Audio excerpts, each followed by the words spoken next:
আমি আজ আপনাদের স্বামী বিবেকানন্দের কিছু অজানা কথা পাঠ করে শোনাব। তাহলে শুরু করি আমার আজকের পাঠ তাকে নিয়ে। স্বামী বিবেকানন্দের অকাল মৃত্যুর সম্ভাব্য কারণ। স্বামী বিবেকানন্দ ছিলেন ডায়াবেটিক। জন্মেছিলেন 12ই জানুয়ারি, আর ইনসুলিন আবিষ্কার হয়ে মার্কেটে এসেছিল 11ই জানুয়ারি।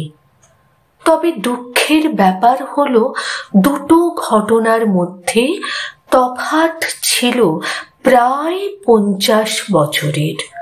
ফলে স্বামীজি ইনসুলিনের উপকারিতা পাননি। এবার প্রশ্ন হলো, স্বামীজির মতো এরকম শারীরিকভাবে সক্ষম, সর্বত্যাগী, পরিশ্রমী মানুষ এত অল্প বয়সে কেন চলে গেলেন? দুর্ঘটনায় মানুষ অকালে মারা যায়। স্বামী বিবেকানন্দের জীবনে তো সেরকম কোনো দুর্ঘটনা ঘটেনি। মানুষের যাবতীয় রোগের যদি একটি মাত্র কারণে বাঁচতে বলা হয়, তাহলে সেটা হলো তার জিন, অর্থাৎ বংশানুক্রমিকভাবে পাওয়া ব্যাধি। বিবেকানন্দের বাবা বিশ্বনাথ দত্ত ছিলেন স্বল্পায়ু। তারও ডায়াবেটিস ছিল। খুব স্ট্রেসফুল জীবন ছিল। রোজগার করতেন প্রচুর, খরচাপাতিও করতেন আরো বেশি, এবং আত্মীয় স্বজনদের অত্যাচারে জর্জরিত ছিলেন। মারা গেলেন হার্ট অ্যাটাকে। এর সব কটি বৈশিষ্ট্যই তাঁর পুত্র নরেন্দ্রনাথ তথা বিবেকানন্দের জীবনে আমরা দেখতে পাই। এই বংশানুক্রমিক জিন ব্যাপারটা হচ্ছে সব চাইতে গুরুত্বপূর্ণ। এবার এরপরে আসে পরিবেশের প্রভাব। স্বামী বিবেকানন্দ ভীষণ ভোজন রসিক ছিলেন। সব রকম খাবার খেতেন এবং প্রচুর পরিমাণে খেতেন। ফল টল কম খেতেন। বিশেষত পেয়ারা একদম পছন্দ করতেন না। কিন্তু তেলে ভাজা, ফাউল কাটলেট, মাটন, ইলিশ মাছ, মিষ্টি এসবের কোনোটাতেই তার না ছিল না। অনেকেই বলেন মৃত্যুর দিন অসুস্থ অবস্থায় ইলিশ মাছ খাওয়াটা বড্ড বাড়াবাড়ি হয়ে গিয়েছিল। সেটা তো নিশ্চয়ই হয়েছিল, কিন্তু সেটা তার মৃত্যুর কারণ নয়। এই জিন এবং অনিয়মিত ভোজন, এই দুটি ডায়াবেটিসের বড় কারণ, যা পরবর্তীকালে বিবেকানন্দের হার্টের সমস্যা বয়ে নিয়ে এসেছিল। স্বামী বিবেকানন্দ জীবনের একটা বড় সময় প্রচণ্ড অভাবের মধ্যে কাটিয়েছেন। অনেক সময় অনাহারে দিন যাপন করেছেন। লোক সেবায় অকাতরে জীবন দান করেছেন। নিজের স্বাচ্ছন্দ্যের দিকে কখনো একটুও নজর দেননি। এই অনাহার, উপবাস, প্রাত্যহিক ইন্টারমিটেন্ট ফাস্টিং, অনিয়মিত ভোজন এর অপকারিতাও আছে প্রচুর। যেমন ধরুন, আপনার সুগার আছে, আপনি কি একেবারে মিষ্টি খাবেন না? বা আপনি প্রি ডায়াবেটিক, আপনি কি মিষ্টি খাবেন না? খেতেই পারেন, কিন্তু পরিমাণে খুব অল্প, সারাদিনে কখনোই একটার বেশি নয়। যারা সচেতন প্রি ডায়াবেটিক, তাদের মধ্যে একটা জিনিস খুব দেখা যায়, এরা 10 দিন হলো একটা মিষ্টিও ছুঁলো না। নিশ্চয়ই উপকার হলো, কিন্তু পরের 5 দিন রোজ 4টে করে মিষ্টি খেলো। এতে অপকার অনেক বেশি হলো। এর থেকে প্রতিদিন 8খানা করে মিষ্টি খেলে শরীরের ক্ষতি কম হবে।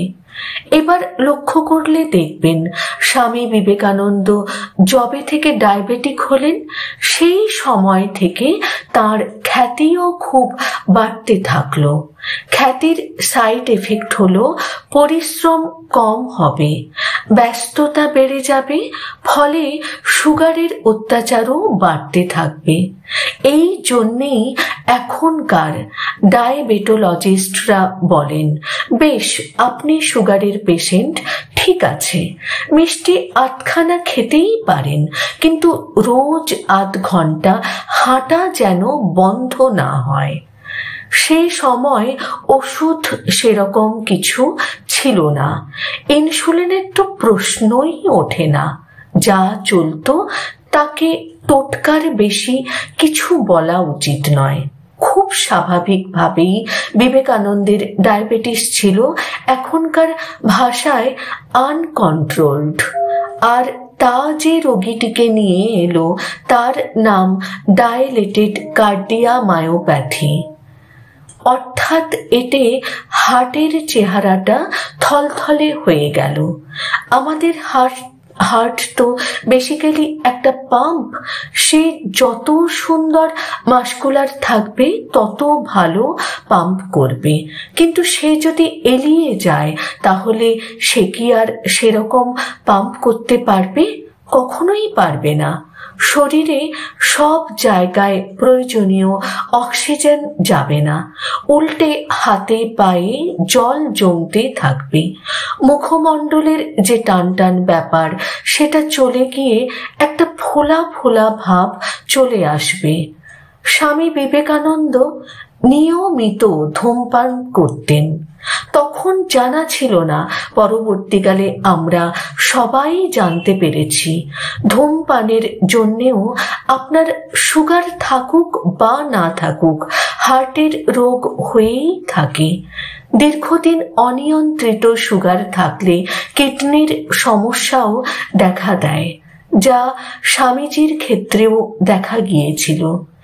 এর সঙ্গে কি স্ট্রেস একটা বড় ফ্যাক্টর নয়? অবশ্যই বড় ফ্যাক্টর। স্বামী বিবেকানন্দের জীবনে স্ট্রেসের কোনো অভাব ছিল না। স্বামী বিবেকানন্দকে দায়িত্ব নিয়ে বাঙালিরা প্রচুর জ্বালিয়েছে। বেলুড়ের যে মঠ তিনি প্রতিষ্ঠা করেছিলেন তাকে তখনকার দিনের বাঙালি বলতো নরেন দত্তের বাগান বাড়ি। তাকে যে ঘোড়ার গাড়ি করে বরণ করে আনা হয়েছিল এবং শোভাযাত্রা করা হয়েছিল তার খরচ বিবেকানন্দের থেকেই চাওয়া হয়েছিল। আত্মীয় স্বজনরা অন্যায় মামলায় জর্জরিত করে দিয়েছিল। বালি পৌরসভার একদল কর্মকর্তার পক্ষ থেকে তাকে পরিকল্পনা করে প্রচণ্ড বিপদে ফেলা হতো। এই সবকটি ফ্যাক্টর, বংশানুক্রম, ডায়াবেটিস, স্ট্রেস এবং হার্টের অসুখ আর উপযুক্ত চিকিৎসার অভাব, সব মিলিয়ে স্বামী বিবেকানন্দের জীবন 39 বছরের বেশি দীর্ঘায়িত হতে পারেনি। প্রখ্যাত বাঙালি লেখক শঙ্করের দ্য মঙ্ক অ্যাজ ম্যান বইয়ে বলা হয়েছে স্বামী বিবেকানন্দ 31টি রোগে ভুগছিলেন। বইটিতে অনিদ্রা, লিভার এবং কিডনি রোগ, ম্যালেরিয়া, মাইগ্রেন, ডায়াবেটিস এবং হৃদরোগের তালিকাও রয়েছে। এমনকি তিনি হাঁপানিতেও ভুগছিলেন, যা অনেকবার অসহ্য হয়ে উঠেছিল। এই মহামানব আরো কিছুদিন বাঁচলে আরো কত কি যে পৃথিবীর জন্য করতেন তা ভেবে হাত কামড়ানো ছাড়া আমরা যারা তাঁর ভক্ত আর কি বা করতে পারি। লেখনী ডক্টর সুমিত চট্টোপাধ্যায়।